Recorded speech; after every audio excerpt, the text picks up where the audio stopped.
Good afternoon and welcome to LearnMC's webinar, Implementing the Common Core Math Standards in Grades K through 5. My name is Leslie Richardson and I'll be your host for today's session. I'm the Media and Web Librarian of LearnMC, an outreach program of the University of North Carolina at Chapel Hill School of Education. One of the key components of our program is connecting researchers and practitioners.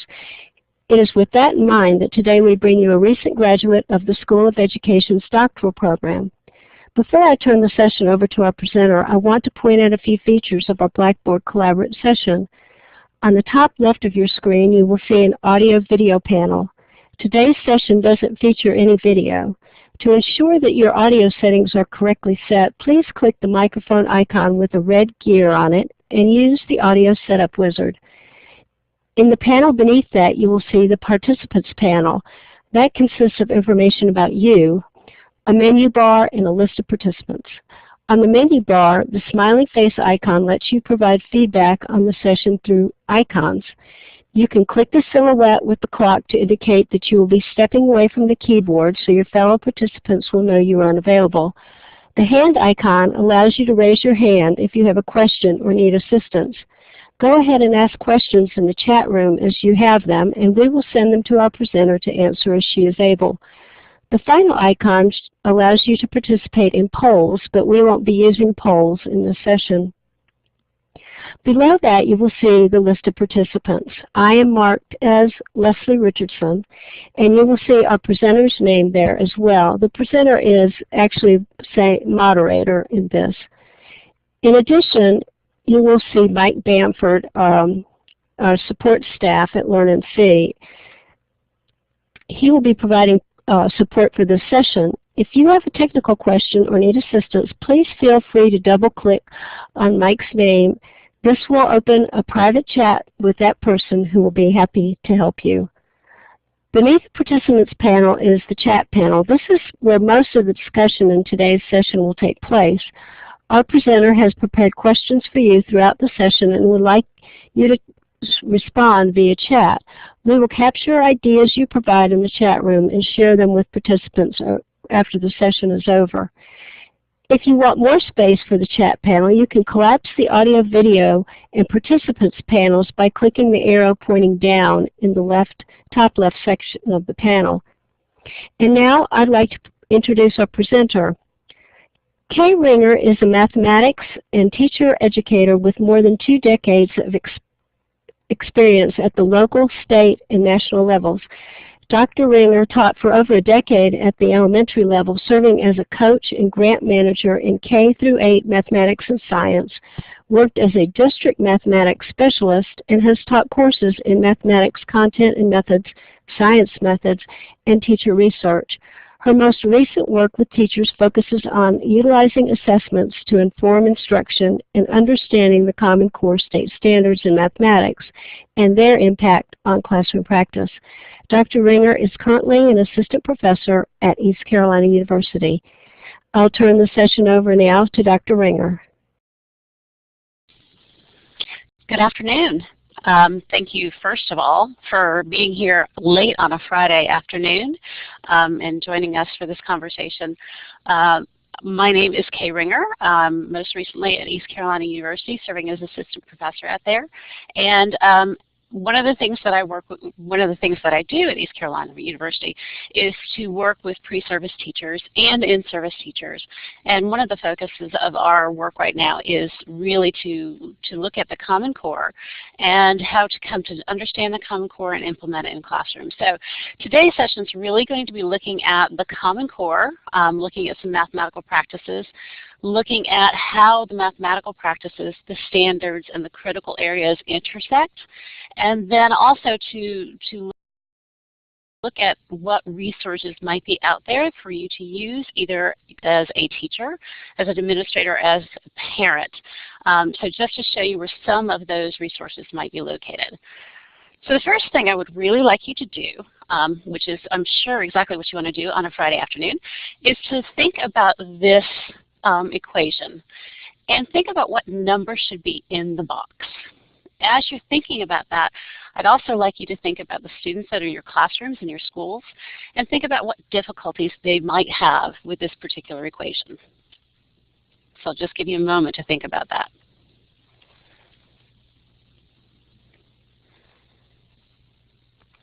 So if you would, if you're able to add into the chat, what number do you think children would most likely put into the box?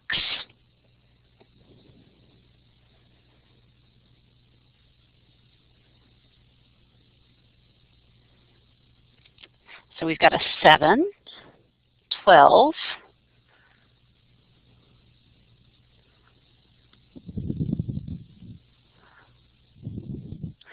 so as you're thinking about this, I also want you to think about the rationale behind these different answers that students give us. And also what we're going to look at right now is where in their education students seem to have the most difficulty with this. And you would think that equality would be one of those ideas that children get from the outset when they begin working at school. But it's not necessarily an idea that we grapple with and that we address explicitly. So let's look at what we might see from students. Researchers looked at this particular problem in 1999, and students who in first and second grade, so we're looking right here, 5 out of those students said the answer was 7. 58 said the answer was 12, and 13 of them said the answer was 17. We had 8 of them that said the answer was 12 and 17. As students went into 3rd and 4th grade, we had 9 students who said the answer was 7, 49 who said it was 12, and 25 who said it was 17, 10 who said it was 12 and 17. I think the surprising thing is that when we look at students who are in 5th and 6th grade, the number of students who said the answer was 7 dropped to 2. The number who said the answer was 12 increased to 76. And then the number who said it was 17 dropped a little bit from 3rd and 4th grade to 21, but still it's much larger than it was in 1st and 2nd grade. So what does this tell us about students as we work with them as we go throughout school? Are we really instilling this mathematical number sense within our students? So I want you to, again, deal with this idea of relational thinking and explain in your own words how you might solve for the variable b in this equation without calculating. So take just a moment and look at that and tell us how you might solve for this variable without calculating.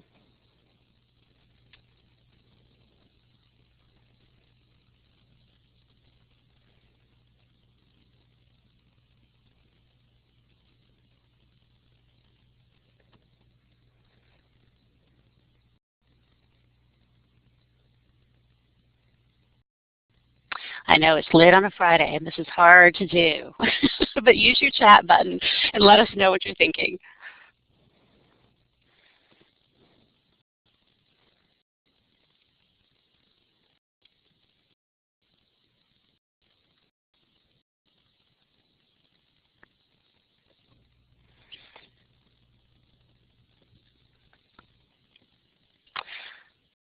All right, Mary.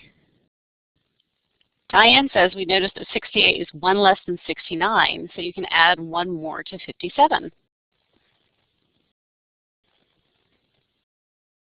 As we get another answer to this, I want you to think about when during our children's schooling should they begin thinking about this in a relational manner rather than in a calculation manner.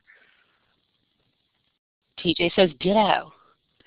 57 plus 69 minus 68 equals the answer. So what Mary says and what Diane says seems to be very much the same thing. We just got 69 and 68 and looking at that relationship. So what is 57? How is that going to relate to B? So these are ideas that our children are going to be looking at as they begin working in schools. What I want you to think about, and I know you're sitting there on your own, perhaps some of you were working together, but when you were working on this, which of these particular things were you working with? Did you make sense of the problem, and did you persevere in solving it? Did you reason abstractly and quantitatively? Did you look for and make use of structure? What were you using in order to make sense of that relational equation? When we look at that, what we're trying to do is look at the standards of mathematical practice. So as we're looking at how we're engaging students in the Common Core, it's not just the standard itself, not the math content, but the ways in which we engage children in the math content. And that's where the standards of mathematical practice come into play. The standards of mathematical practice, of course, are the same kindergarten through 12th grade. That doesn't mean it looks the same. So making sense of problems and persevering and solving them looks very different in kindergarten than it does in 12th grade. However, it's something that's going to be developing throughout the grade levels. Another way of looking at this, and one that I prefer, is to look at it sort of like this daisy here. Because in essence, these mathematical practices are different avenues for entry into this idea of mathematics. They don't necessarily overlap, but they could. Students can come at a problem from many, many different directions. And all of those give them the ability to engage in the mathematics in a meaningful way and make sense of it in a way that is something that perseveres for them and is persistent. So what we are really looking at when we're talking about mathematical practices, when we're talking about mathematical standards, is really instilling in students this idea of mathematical proficiency. When students graduate from our K-12 schools, we want them to go off into college and career being mathematically proficient. But what does that mean? It all sounds great. But back in 2001, the National Research Council kind of defined this. They looked at it and said, well, mathematical proficiency really is a combination of these 5 different reasoning competence skills. So strategic competence, can we formulate, represent, solve mathematical problems? Conceptual understanding, do we understand the mathematical concepts? Do we understand the operations and the relations? Procedural fluency, can we carry out procedures flexibly, accurately, efficiently, and appropriately? Productive disposition, am I inclined to do mathematics? Can I see it as sensible and useful? And adaptive reasoning. So do I have the capacity for logical thought, reflection, explanation, justification? So when we look at those intertwined strands of proficiency from the National Research Council, and we overlay it with these ideas of mathematical practices that we have right here, we can see that those really kind of inform each other. So if we have students who are engaged in the mathematical practices, then they are also working on this idea of mathematical proficiency. Another way of saying this is that we want children to be mathematically competent. And mathematical competence develops in children when they learn that mathematics makes sense and they trust their own abilities to make sense of it. In other words, they don't do mathematics just because their teacher told them to. They look for sense making. They try to make sense of it, and they think that they have the ability to make sense of it. And in doing that, that gives us the children who are fluent in mathematics and who start making sense and building their own understandings. So when did all of this start? When we look at the Common Core State Standards for Mathematics, we started hearing about them really probably about 2010, most of us, even though it went back a little further. But that wasn't the beginning of this idea of the reform movement. It really began back in 1989. So for those of us who are a little bit older, we might remember this whole idea of the new math in the 1970s that kind of created a mess where children were asked to just do math, not necessarily make sense of math. So what we saw were declining abilities for students to get into college and be prepared for the mathematics that was expected of them in college classrooms. So in 1989, the National Council for Teachers of Mathematics started work on what was called the Curriculum Evaluation Standards for School Mathematics. This was the original standards document. Prior to that, there weren't standards. States didn't have them necessarily. Individual schools may have had them, but there was no standardized standards document. In 1991, they were added the professional standards for teaching mathematics. That was really the teaching side of it. In 95, they added the assessment standards. And in 2000, all of those were put together, and they were compiled into what was called the Principles and Standards for School Mathematics. This was a standards document that was used nationwide, many states using it as the basis for their own state standards. And often it was referred to as NCTM standards. Some people say the short PSSM, or just say the standards. So there were lots of different terms used for it.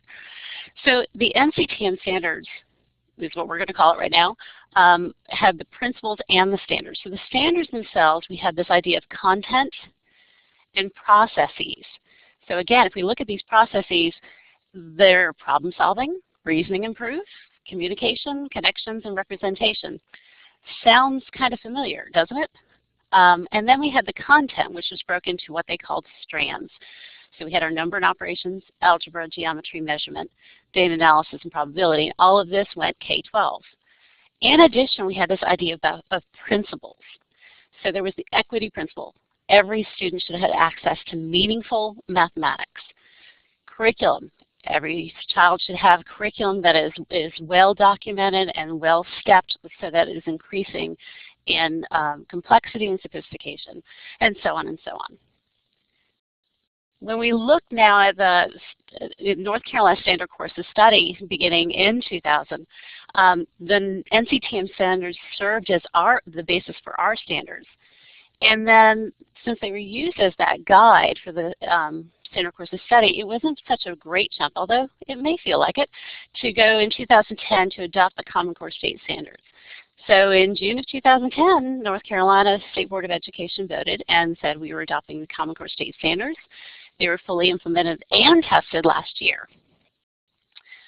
The Common Core Standards really had the purpose for doing that was to address improvement in mathematics achievement, having more focused and more coherent common standards across the states.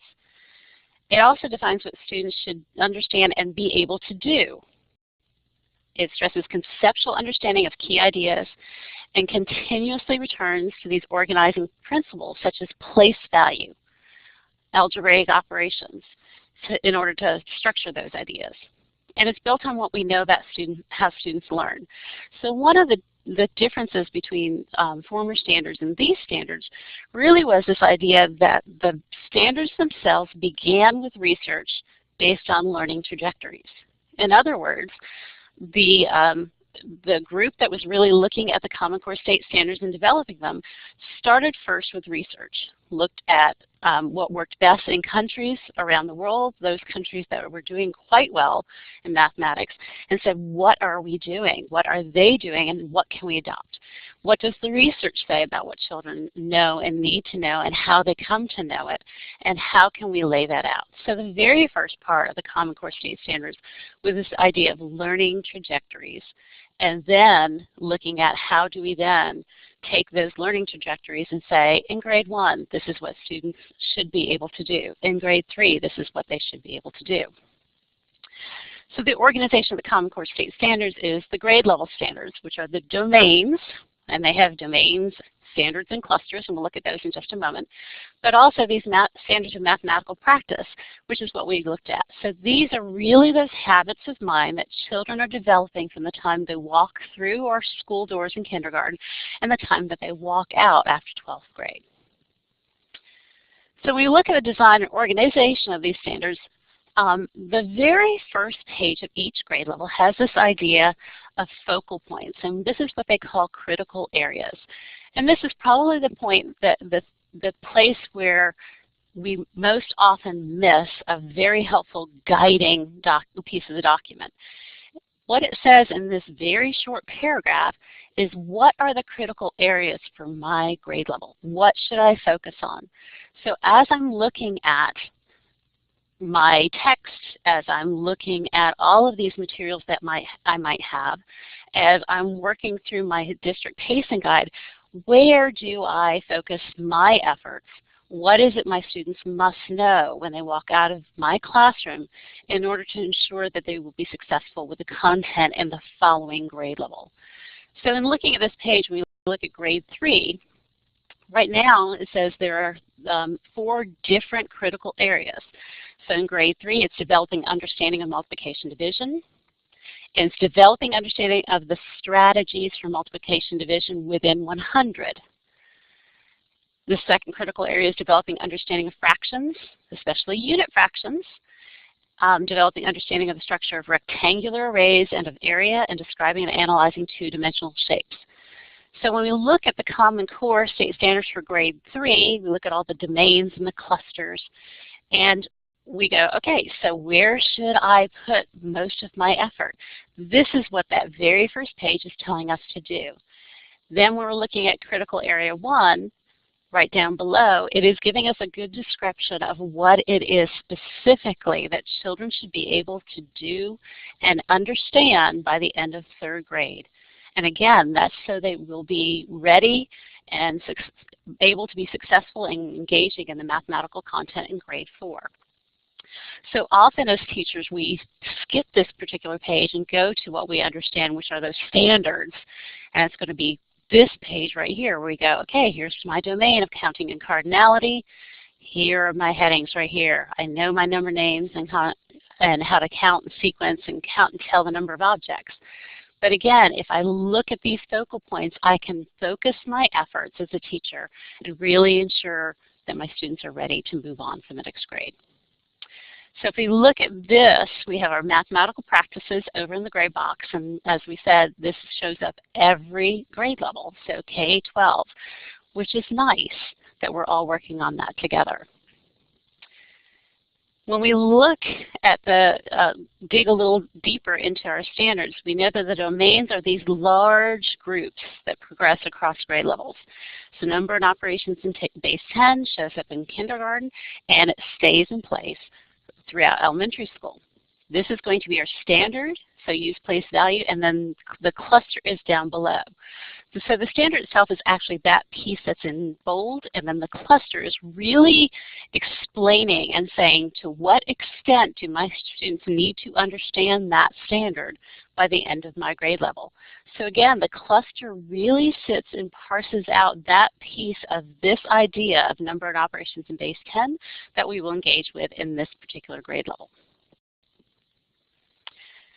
So what we often say when we're working with teachers, and we ask them to look at the Common Core state standards in mathematics, and these are probably questions that you yourself that you either have or you've engaged with other teachers in examining, is what information does the Common Core state standards for mathematics provide in relation to teaching mathematics? So how does it tell me how to teach? What are the critical areas that should be focused on at your grade level? So do your teachers know which are the critical areas for their grade level? And not only for their grade level, but what are the critical areas from the grade level prior to yours and the grade level after, so I know exactly where they're coming from and where they're going to. What are the domains at your grade level? Do they change from your grade level to the next? Does the Common Core state standards provide guidance relating to curriculum or teaching methods? And it says very specifically at the opening in the introduction to the Common Core state standards that it does not tell you what curriculum you must use or what teaching methods you must use. These are the standards that children should meet by the end of a grade level. And finally, what knowledge is needed to implement the Common Core state standards with students that's not contained in the document. So in other words, what do teachers need to know and understand in order to be effective in engaging their students in this content? So the big question then is, what support materials are out there? Because this is a big chunk to work with. And for teachers, specifically starting last year, elementary teachers, it wasn't just the Common Core state standards for mathematics that you needed to be working with. It was Common Core state standards in language arts, and you had all the essential standards as well. So where can I look in order to get some help, not only knowing what to teach in my classroom, but if you're an administrator, how do I help teachers come to understand the Common Core state standards better? Or how do I work with parents to understand it better? So let's look at Learn and See.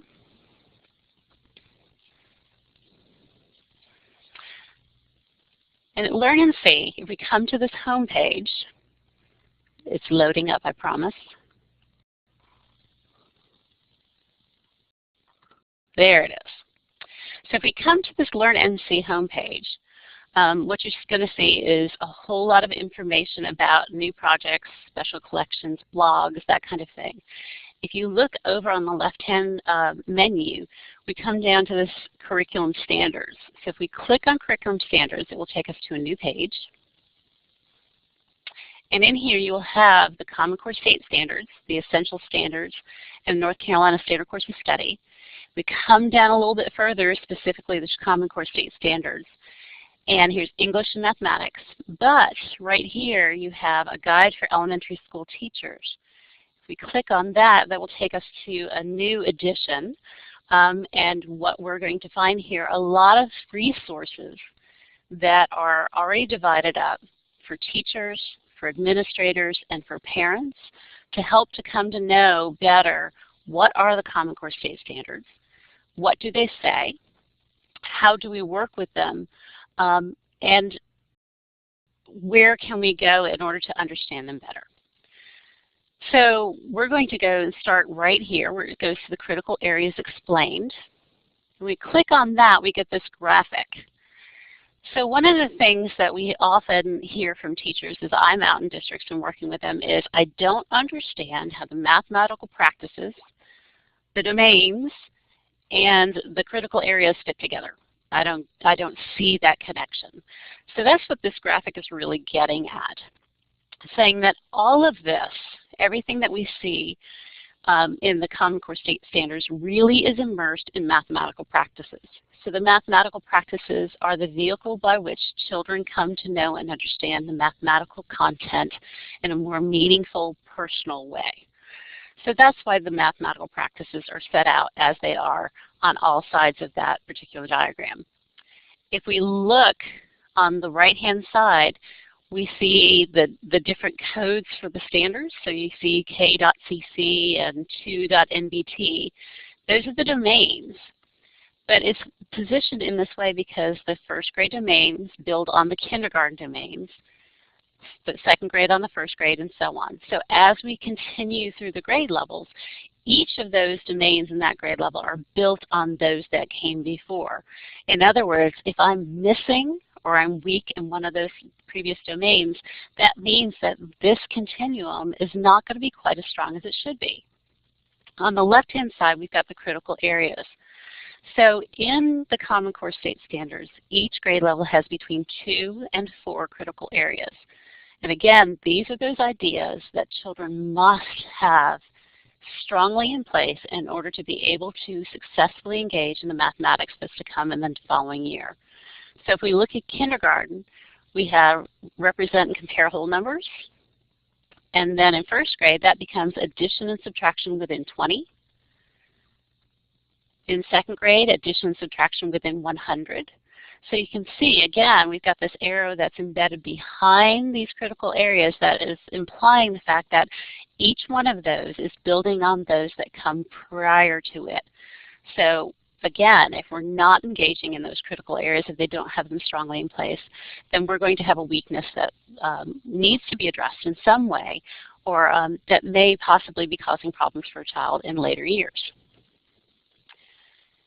If we click again on the right in the critical areas visual representation, we get a larger representation of that diagram.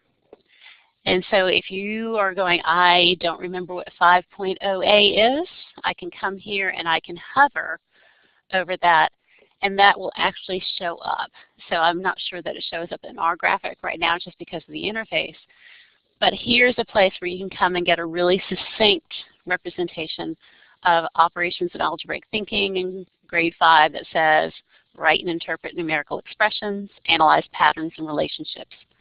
And so each of those little bubbles in there will be a pop-up that you can come very quickly and go, what does this mean? I don't remember, because it's a lot to remember.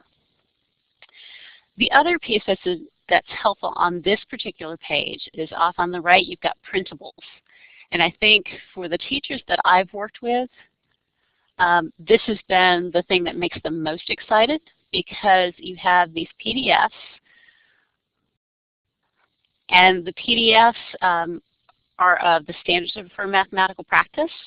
the critical areas for each grade level printed out, and then the overview of the CCSSM, so the Common Core State Standard for Mathematics. What is the overview for my particular grade level? So if we open up, for instance, these critical areas, what you're going to see is a PDF version of the critical areas that represent each grade level. And again, we've tried very hard to make them one page,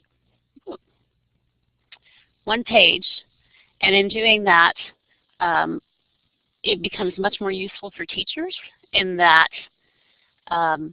they can see in kindergarten, critical area 1 is represent and compare whole numbers, and this is spelled out and described space and shapes.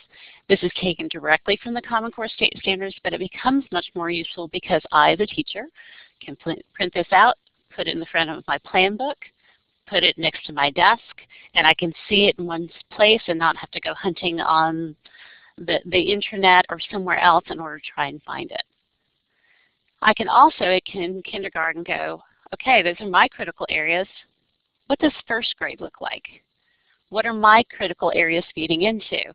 And so as a result, I can scroll down and I can look at first grade. And in first grade, I see that what I was doing in representing and comparing whole numbers then becomes the addition and subtraction within 20.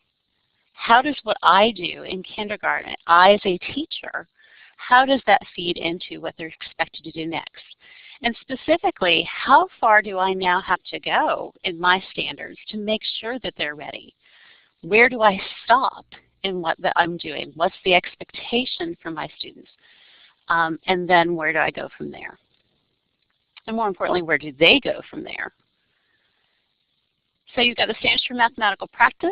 It's a one-page printable. You've got the critical areas. It's trying to get on one page the critical areas for all of the grade levels, and then also those overviews. So those printables are there as PDFs. Please feel free to use them. Hand them out to your teachers and even to parents. So if we go from here, that's all of the non-numerical links on the right-hand side. So let's go into this link for teachers. So if we hit this link for teachers, we're going to come to a description of what responsibility is for teachers, and then explain that the resources in this chapter include sample lessons, assessments, videos, a variety of things that are going to help teachers to implement the Common Core State Standards and make a sense of them for themselves. So we look here and there are resources for mathematical practices. We have those learning progressions that we talked about earlier, the learning progressions that the Common Core State Standards for Mathematics were based on. This is an access link for that. And then the assessments. So we know we have lots of assessment consortia. What are they? What do they look like? Where can I get information about them? So let's look at these learning progressions. So just a really quick description of what these learning progressions are, why they're important. And then down below we have resources. So what are mathematics progressions? We hear that a lot. What are these progressions? What do they look like? Here's a really short video that explains those. William McCallum is one of the lead authors on the Common Core State Standards for Mathematics, and he explains what those are. The importance of mathematics progressions from the student perspective. Why is it important for a student to understand this? How do they experience that, and how is that a little bit different than what we've been doing in the past? And then progressions documents for the Common Core State Standards for Mathematics. So the University of Arizona actually has these published. So if I want to look at how the ideas and fractions progress throughout the grade levels, I can go there and print out that document. If I want to know how number progresses beginning in kindergarten, I can go there and print out that document.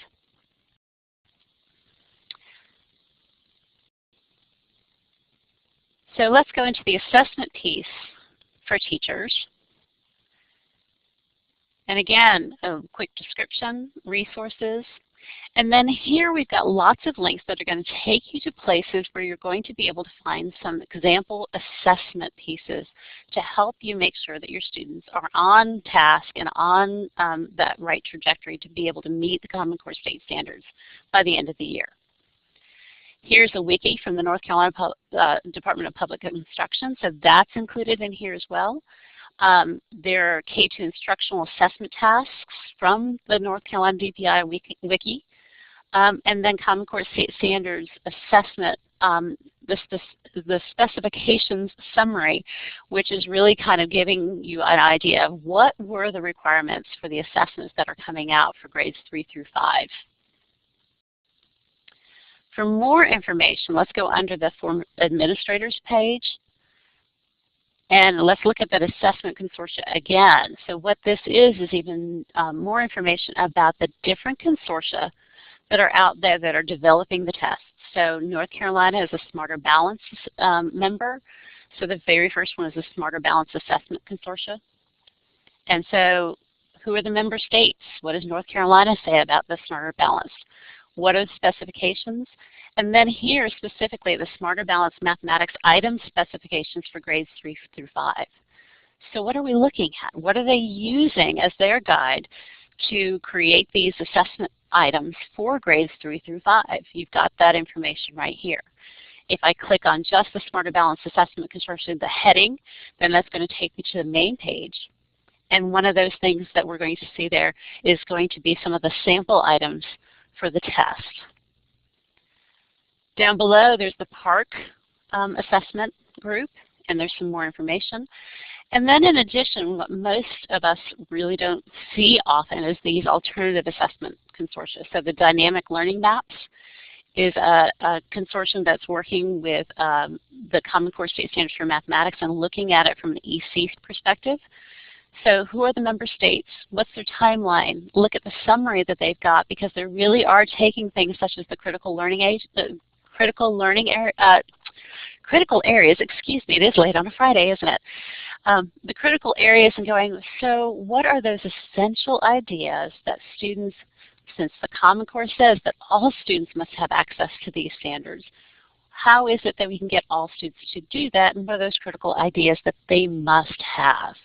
So they've done a beautiful job of really kind of boiling down the standards and looking at the essential pieces of those. And then there's another, the National Center for State Collaborative.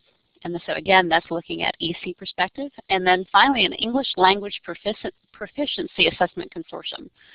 And so that one is looking at, since North Carolina has such a large ELL population, this might be helpful as you're looking at how do we work with students whose native language is not English. How do we prepare them for this particular test as well? So that's where the assessments are for administrators. If we go back to the administrator's main page, there's also this, this link for professional development. Now, this was put under the administrator's page, but this is really good for teachers as well who are trying to understand what in the world are they talking about when we talk about that particular mathematical practice. What do you mean by modeling? So we've got the teaching channel, and there's Common Core State Standards for Mathematics. There's lots of information on there. And then not only that, there are questions to consider while viewing that video. The teaching channel, there are more and more items that are being added to the teaching channel. And in doing that, you're seeing more of the Common Core State Standards in action in classrooms. And so that creates a really nice picture of what does this look like in somebody else's classroom. Then you have the progressions documents again, and then some other pieces, the illustrative mathematics, which lays out similar to the diagram that you saw here on Learn and See, but it lays it out in a different format and then connects to other resources as well. There are webinars. Dan Meyer, this video, Math Class Needs a Makeover, is a fabulous document in order to really go, why do we need to think about mathematics in a different way?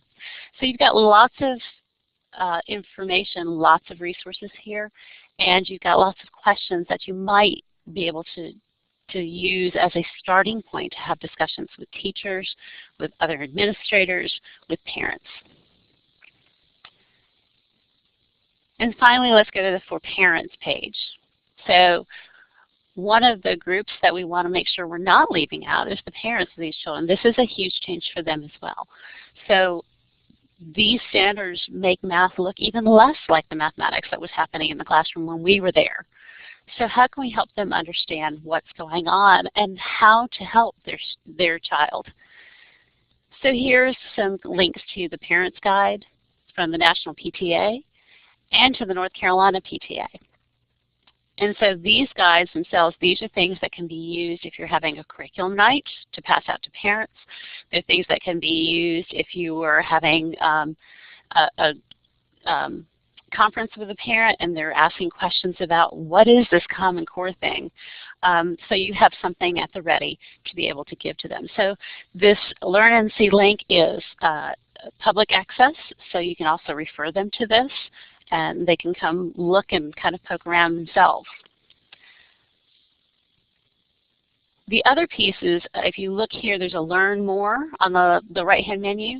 So you can search throughout Learn NC for other resources on the Common Core state standards in mathematics and professional development. So they'll lead you to other places besides this particular edition. All right, any questions at this point?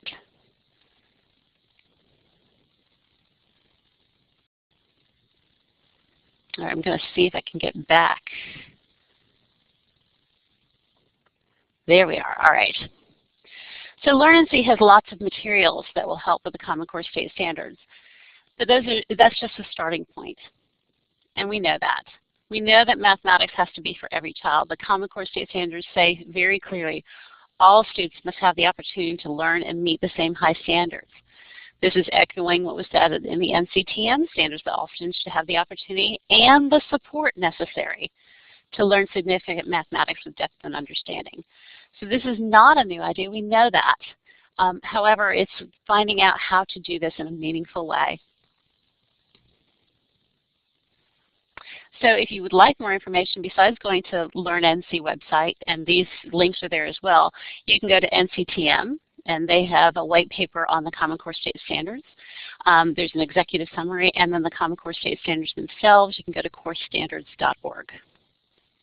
All right, so I'm going to stop there, and I know it was pretty quick, and on a Friday it's not quite as in-depth as we might be able to do in another time and in another webinar.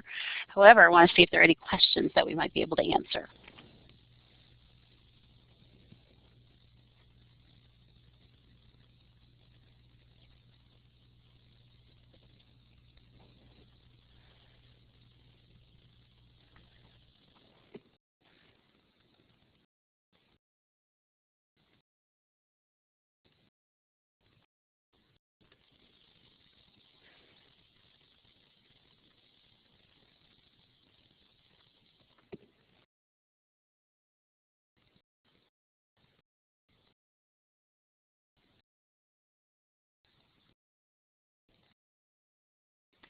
So Diane's asking, do the critical area documents created relate to the work of the grade that are available?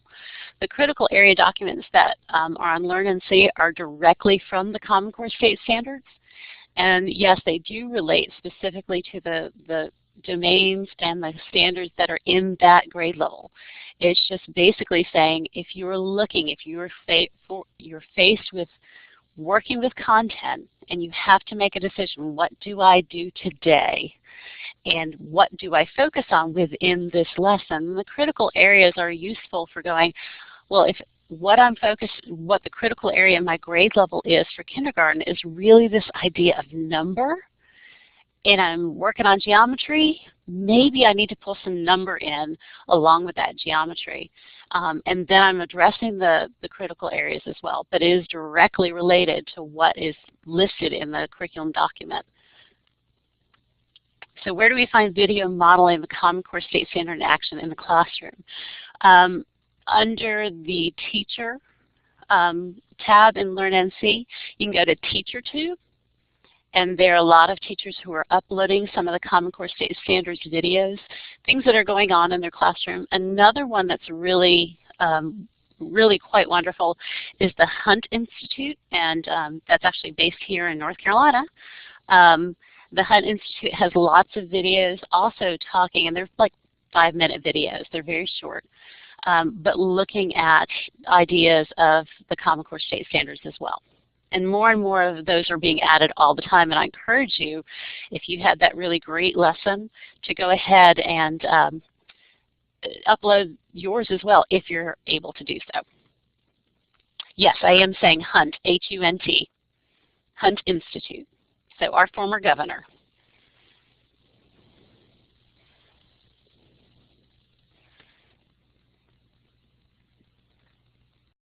Okay, do we have any more questions?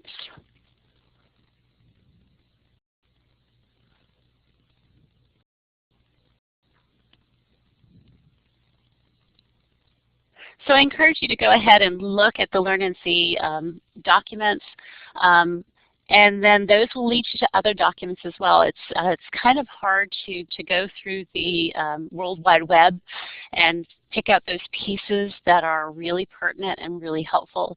And that was the point of that Learn and See edition, was to really kind of go through and pull those pieces out for you and give some suggestions about how they might be useful for you as teachers, for you as administrators, or for you as parents. All right. So if you would like to get in touch with me, if you have other questions, if something occurs to you later when it's not late on a Friday afternoon, feel free, please, to go ahead and get in contact with me. Here's my contact information at ECU, and I would love to hear from you.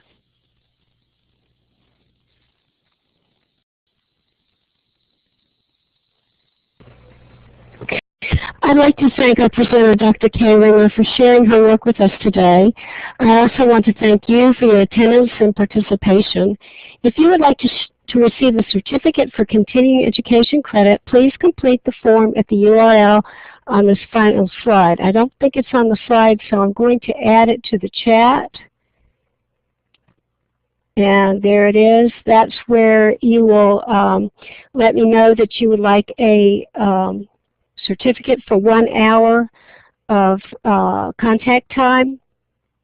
In many North Carolina school districts, this will be worth 0.1 credit. But how this hour of contact time translates into credit will vary depending on who your local decision makers are. The session has been recorded. We will also mine the chat transcript for ideas you've shared today. Once we've posted the session and these ideas online, you will receive an email with a link to these and with the slides from today's presentation.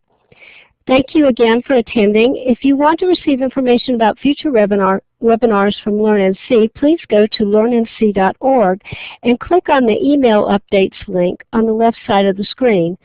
Find us on Facebook or follow us on Twitter at LearnNC. Thank you and have a great evening.